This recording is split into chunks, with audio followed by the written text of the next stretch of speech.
Maria had always been the quiet dreamer, the one who looked out at the horizon and imagined a life far beyond the hills that bordered her small town. She had grown up hearing stories of faraway places, whispers of bustling cities, endless oceans, and vast deserts, and those stories had taken root in her soul. Yet, as much as she loved her family and the comfort of the town she had always known, a fierce desire burned inside her to break free. One evening, as the golden hour bathed the town in warm amber light, Maria stood by the window, watching the sun sink behind the hills. The quiet sound of the wind rustling through the trees felt like a farewell. It was as if the town itself knew that Maria's time there was coming to an end. She had already packed a small suitcase, carefully selecting what to take, but her mind was still filled with doubts.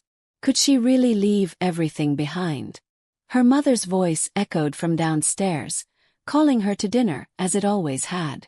It was a soothing ritual, one that had remained constant throughout her life. But tonight, the familiar sound felt like a tug-of-war between the past and the future. As she turned from the window, she felt a pang of guilt. Would they understand why she had to leave? Would they forgive her for wanting something more? As Maria walked down the staircase, the weight of the decision pressed heavily on her chest. The old house creaked under her every step, each sound reminding her of the years spent here, each corner brimming with memories. Her parents were in the kitchen, cooking dinner together, the smell of freshly baked bread filling the air. It was the warmth she had always cherished, the comfort of family, of home. But in the back of her mind, the pull of the unknown was too strong to ignore. Her father looked up as she entered, his tired eyes softening when he saw her. He smiled, a small, understanding gesture, as though he had known all along that she would leave one day. He didn't say anything at first, just motioned for her to sit at the table. The food was spread out before her, roasted vegetables, fresh bread, and a dish of her favorite soup. Yet, as she sat down, she felt the weight of 1,000 unspoken words between them. Her mother, always eager to talk, went on about the neighbors and the latest happenings in town. But Maria's thoughts were elsewhere, spinning around in her head. She absent-mindedly pushed the food around on her plate, her mind already miles away. She could feel the walls closing in, suffocating her with familiarity. Then a sudden thought hit her. This was the last meal she would have like this. The last supper with her family in the place she had grown up. And that realization struck her like a bolt of lightning. Her heart raced as the finality of it all sank in. There was no turning back after tonight. She excused herself after dinner, claiming she was tired. The truth was, she couldn't bear to look at her parents, afraid that if she stayed too long, they would talk her out of it. Upstairs, she retreated to her room, where her suitcase lay waiting by the door. The sight of it made her heart heavy with sadness and excitement. Her hands trembled as she zipped it up. She had been planning this for months, but now that the moment was here, the weight of the decision seemed unbearable. Suddenly there was a knock at the door. It was her father standing in the doorway, his face serious but gentle. "I know what you're thinking," he said quietly. "You don't have to say anything. Just know that no matter where you go, no matter what you do, you'll always have a place here." Maria's throat tightened as she fought back tears. It was as though the very walls of the house were echoing her fears. She wanted to scream that she was scared, that she didn't know what the future held, but instead she simply nodded. She felt a lump in her throat and forced a weak smile. Her father placed a hand on her shoulder, squeezing it gently. "Don't be afraid to find your own path, just don't forget where you came from." As he left the room, the finality of her departure hit her. The entire house seemed to hold its breath, as though it, too, understood that something was about to change forever. The next morning, Maria stood in the hallway, her suitcase by the door, ready to leave. The house felt eerily quiet, as if it, too, was waiting for her to make the first move. Her parents were still asleep, their room at the end of the hall a peaceful silence in contrast to the storm raging inside her. She stepped outside, the cool morning air hitting her face, and for a brief moment, the town looked like a painting, beautiful and untouched by time. The scent of damp earth and pine filled her lungs, and she stood still, taking it all in. This was the last time she would see it like this, before everything changed. She took one last look at the house, at the street, at the hills she had known all her life. As she turned to walk away, something deep inside her broke. It wasn't a loud, dramatic moment, but rather a quiet, haunting realization that the life she had known was slipping away, piece by piece. The road ahead was uncertain, but as she stepped onto it, there was no turning back. Maria walked away from the only life she had ever known, the sound of her footsteps the only sound she could hear, as the town slowly faded into the distance behind her. The moment Maria stepped out of the airport, the air felt different, denser, filled with the hum of energy and movement. The city she had dreamed about for so long towered before her in glass and steel. People rushed by without a glance, taxis honked, neon signs flickered, and 1,000 voices spoke in languages she barely understood. She was no longer a daughter, no longer someone known and understood. She was just another stranger in a city of millions. The small apartment she had rented online was far more modest than the photos had suggested. The walls were chipped, the plumbing groaned in protest, and the mattress smelled faintly of dust and disuse. There were no soft bedsheets from home, no comforting smells from the kitchen downstairs, just silence interrupted by the distant buzz of traffic and the occasional siren screaming through the night. On her first day out, she wandered the city with wide eyes. The subway map might as well have been written in code. She got lost trying to find a simple grocery store, wandering blocks she didn't recognize, her phone battery slowly draining. People brushed past her in crowds, sleek, confident, fast, and not once did anyone meet her gaze. The sense of insignificance hit her hard. Eventually, she found a corner store and bought a few essentials. But at the register, the cashier spoke so quickly, she misunderstood the total and fumbled with the unfamiliar currency. Her cheeks flushed with embarrassment as people behind her sighed in frustration. When she finally stepped outside with her groceries, the sky had turned a dull gray, and as if on cue, rain began to fall, not gently but sudden and heavy. She stood there, soaked, clutching her flimsy bags, and felt the first sting of tears welling in her eyes. That night, in the small apartment with its buzzing fluorescent light, she cried. Not just from frustration but from the crushing weight of disconnection. The city she had longed for didn't feel like a dream. It felt like exile. She tried to build routines. She walked the same path to the local bookstore where she found part-time work.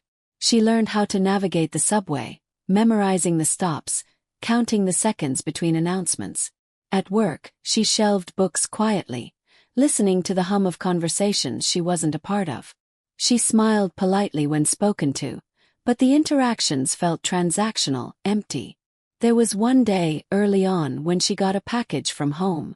Inside were a few handwritten letters, a jar of her mother's homemade jam, tightly sealed and wrapped in cloth, and a tiny framed photo of her and her father sitting on the porch during one of their quiet evenings. She sat on the floor, holding the photo, and let the tears come again. Not from sadness, but from a brutal nostalgia. The kind that claws at your chest and leaves you breathless. More than anything, she missed being seen. In her hometown, people knew her story, her laughter, the way she walked. Here, no one knew her name unless they read her name tag. One Sunday, determined not to waste another day lost in isolation, she went to a park known for its weekend art market. She wandered among the booths, letting the crowd pull her along. There was music, violins and drums, and artists painting portraits on the spot. For a brief moment, she forgot her loneliness. A painter gestured for her to sit, offering to sketch her. She hesitated, then nodded.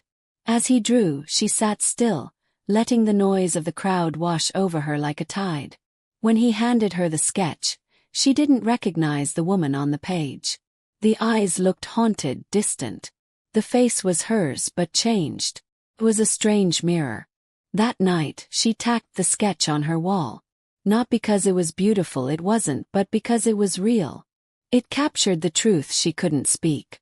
She was here. Alone, yes. Lost, maybe. But still standing. In time, the city began to soften, not because it became more familiar, but because she started to shape her place within it. Yet the longing remained, echoing through late nights, whispering through crowded streets. Not just a longing for home, but for belonging, for meaning, for connection that felt as rooted as the soil she'd left behind. She had crossed oceans to find something more. But what she found was more complex. A beautiful chaos where she was just beginning to find her footing. And with every quiet step, she was writing a new chapter of herself, even if it felt like the words were still forming. By the third month, the novelty of Maria's new world had worn thin. The towering skyline no longer dazzled her. It now loomed like a silent reminder of how small and lost she felt in the crowd. The city, once full of promise, had begun to wear her down, piece by piece. Each morning, she awoke in her cramped apartment to the sound of footsteps above her, the thud of early risers getting ready for work. The floorboards creaked like a weary sigh, and the radiator coughed out heat in uneven spurts. The city's chaos started outside her window and didn't end until long after midnight. She barely slept, and when she did, her dreams were always of home. She worked at a small, dimly lit bookstore nestled between two towering office buildings. The job was humbling. She stacked dusty books, scrubbed coffee stains from reading tables, and rang up orders with a trained smile. Most days, customers didn't look at her twice. She felt invisible. It was on one particularly harsh winter afternoon that she hit her lowest point. A shipment of rare books had arrived, and Maria was tasked with organizing them in the freezing back room. Her fingers went numb as she tore open the boxes. One of them slipped, crashing onto the concrete floor. The spine of a vintage hardcover cracked loudly, echoing like a scream in the silence. She knelt down to pick up the pieces, and for reasons she couldn't explain, something in her broke. She sat on the floor, surrounded by fallen books, and cried silently. Not out of frustration with the work, but with herself. With the life she had imagined and the one she was living. She had come here to build something meaningful. Instead, she felt like she was unraveling. Her loneliness had grown so loud, it felt like a second presence in the room. A companion she couldn't shake. In an attempt to anchor herself, she joined a local community group for newcomers in the city. They met once a week in the back of a cafe, sharing stories, struggles, and dreams. Most were travelers, immigrants, or expats like her, each carrying a different flavor of longing. One evening, a woman from Brazil shared her experience of sleeping in train stations when she first arrived. Another man from Turkey spoke about leaving his dying father to pursue a scholarship. Their stories were raw, honest, and heavy. Maria sat quietly listening and for the first time, felt like her pain wasn't unique, just part of a wider, unseen world of people trying to rebuild from nothing. After the meeting, she walked home through the icy streets. Snow had started to fall, thick, quiet, and unrelenting. She passed shop windows glowing with warmth, saw families gathered around dinner tables, laughter echoing behind glass. A pang of longing struck her so fiercely, she stopped in her tracks. Her breath fogged up the air. Her eyes stung from more than just the cold. Inside her apartment, she stared at her reflection in the mirror. Her face had changed, not just from fatigue but from something deeper. She no longer looked like the girl who had left home. Her features had hardened with experience. There were dark circles under her eyes, her hair more unkempt than before, and an unfamiliar weariness etched into her expression. And yet she also saw resilience. The turning point came on a day she didn't expect. A customer at the bookstore, a middle-aged woman, noticed the poetry book Maria was reading at the counter. She smiled and mentioned how that very book had saved her during a dark chapter in her life. Without prompting, she reached into her bag and offered Maria a small handwritten note. It read, "The root of longing isn't distance, it's transformation. You are becoming. Be patient with yourself." It was such a simple gesture, but Maria clutched the note like a lifeline. That night, she taped it to her wall next to the sketch from the art market. She stared at both for a long time. It was the first night she didn't cry herself to sleep. She still felt like an outsider. She still missed home. But something had shifted. not in the city but in her. The struggle wasn't over, but she was no longer collapsing under it. She had survived the coldest winter both inside and out. And with spring approaching, she dared to believe that perhaps she was learning how to grow again. Even in the dark, she had managed to plant something, the faintest roots of self-belief. Spring arrived quietly, like a whisper rather than a shout. The trees that lined the cracked sidewalks began to bud, stubbornly pushing green against the grayness of the city. Maria felt the shift not just in the air, but deep within herself. Something unspoken had begun to change. She still struggled, yes, but the heaviness she carried was no longer suffocating. It had become a part of her rhythm. The bookstore closed abruptly one Tuesday. The owner had gone bankrupt. No warning, no severance, just a locked door and a note taped to the window. Thank you for your patronage. We're sorry. Maria stared at it for a long time, hands clenched around the straps of her bag. She felt suspended in time, as if life had pulled the floor out from under her again. With only a few $100s left in her account, panic set in. The safety net was gone. That evening, she walked for hours with no destination, her boots scraping the pavement, the city's noise fading behind her.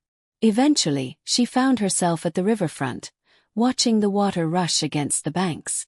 The current reminded her of time, relentless, unforgiving, but always moving forward. As the wind whipped through her coat, she remembered her father's words from the night before she left. Don't be afraid to find your own path. The memory felt like both a wound and a balm. Desperation forced Maria to do something she hadn't before: ask for help. She reached out to one of the women from the newcomer support group, a graphic designer named Elise who had once offered to review Maria's resume. Embarrassed but determined, Maria sent a short message. Hours later, Elise responded. Let's meet. I have an idea. They met in a modest cafe, sunlight streaming through the windows, warming Maria's cold skin. Elise pulled out her laptop and showed Maria a series of freelance opportunities: social media management, copywriting gigs, blog content creation. You've got the language skills. And you've got the eye. You just need to start. Maria didn't know if it was courage or fear that drove her, but she applied for 10 jobs that week. She borrowed a Wi-Fi signal from the laundromat downstairs when her internet was cut off. She wrote for hours, reworking her bio, tailoring applications, even cold emailing small businesses. Then one day a response came. A local startup needed someone to handle their newsletter and blog. It paid little, but it was something. Maria took it. She worked from the cafe, from library basements, from her floor when she had to. Slowly, other projects came in. The pay wasn't glamorous, but her skills grew. Her confidence inched upward. But progress wasn't linear. She missed a deadline once after her power was shut off for non-payment. She considered giving up again. She lay on the floor in the dark, clutching a blanket to her chest, staring at the ceiling. But she didn't quit. She lit a candle and kept writing longhand, in the margins of old notebooks. It was during this phase, the hardest yet most defining, that she started capturing her experiences in a personal blog.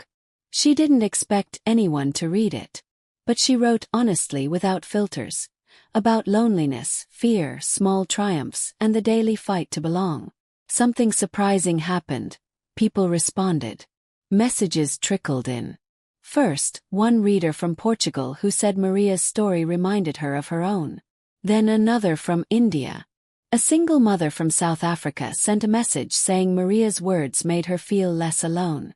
The connection Maria had been starved for began to form, not in face-to-face meetings, but through the written word. Strangers saw her. And, more importantly, she began to see herself again. She didn't realize it at first, but Maria was slowly becoming someone new. Someone who could survive storms, adapt, and still create beauty from the wreckage. There was a morning weeks after her blog had gained some traction, when she received a message from a small online publication. They wanted to republish one of her posts. They would pay her.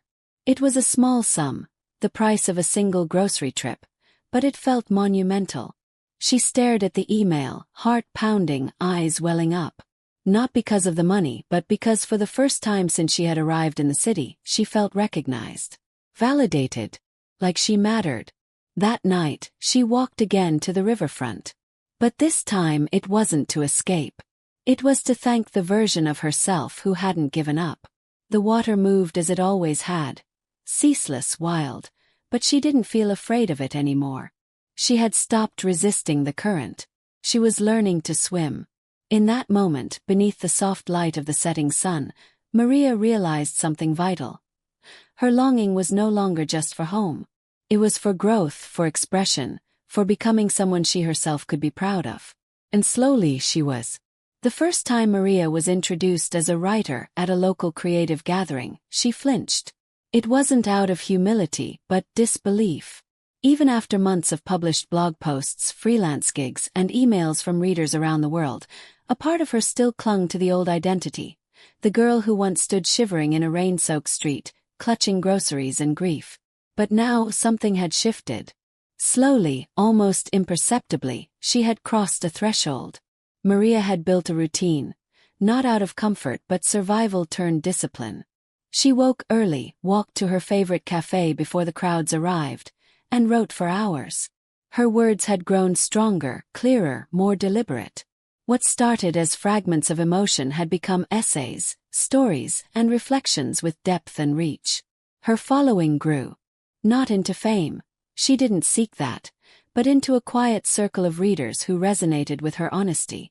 The turning point came with an email from an editor at a well-known digital magazine. He had read her piece on displacement and identity and wanted to commission a longer story about the immigrant experience, not as a victim narrative, but as one of quiet resilience. Maria stared at the screen for minutes, unmoving. Her hands trembled as she typed her reply. Yes. I'd be honored. She poured herself into the piece, reliving the painful memories of her arrival, the nights spent in doubt, the missed calls from home she couldn't bear to answer, the meals skipped to save money, the isolation so heavy it seemed to flatten her into silence. But she also wrote about the moments of beauty. The woman who handed her a handwritten note in the bookstore. The stranger online who thanked her for giving loneliness a voice. The night she finally slept, not from exhaustion but peace. The story went viral. Not in the sensational way that trends come and go, but with a quiet power. Teachers shared it in classrooms. NGOs messaged her asking permission to translate parts of it. A literary agent reached out, asking if she'd ever considered writing a memoir. Maria was stunned. That weekend, she took the train to the outskirts of the city, a place with fewer buildings, more sky. She found a bench under a blooming tree, sat with a notebook, and wrote the word longing at the top of the page. She realized then, it had never left her. The longing had simply transformed. It was no longer a wound. It had become a compass. One of the most dramatic moments happened when Maria received a video call from her mother back home. They hadn't spoken in weeks. Her mother's face, older, lined, familiar, filled the screen, and for a moment Maria couldn't speak. Then her mother said quietly, "We read your story." Behind her, Maria's father stepped into view, holding a printed copy of the article. There were no tears, no speeches. Just a look of quiet pride. It was the first time Maria truly felt seen, not just as a daughter, but as the woman she had become. Not long after, Maria was invited to speak at a local event for aspiring writers. She stood on a small stage in a room filled with folding chairs, her notes in trembling hands. The crowd was modest, mostly students, artists, and wanderers like herself, but their eyes were locked on her. She spoke not about success but about endurance. About sitting in the dark when the power goes out and writing anyway. About how every small decision, even the ones made in fear, can shape you into someone stronger. That night, she returned home and sat in the silence of her apartment, now decorated with books, candles, and tiny mementos from this journey. The sketch of herself, drawn months ago at the art market, still hung on the wall. It no longer looked like a stranger. It looked like her. Maria didn't feel complete. She didn't feel triumphant. But she felt anchored. rooted not in a place but in her own becoming. The longing still stirred in her, not for home but for more life, more depth, more connection. It had become a flame rather than a shadow. And as she closed her notebook that night, Maria realized something simple, yet profound. She had not just survived the distance. She had grown beyond it. She had become someone worth missing, not just by others, but by the version of herself that once doubted she'd ever make it this far. She didn't long for home anymore. She was home within herself.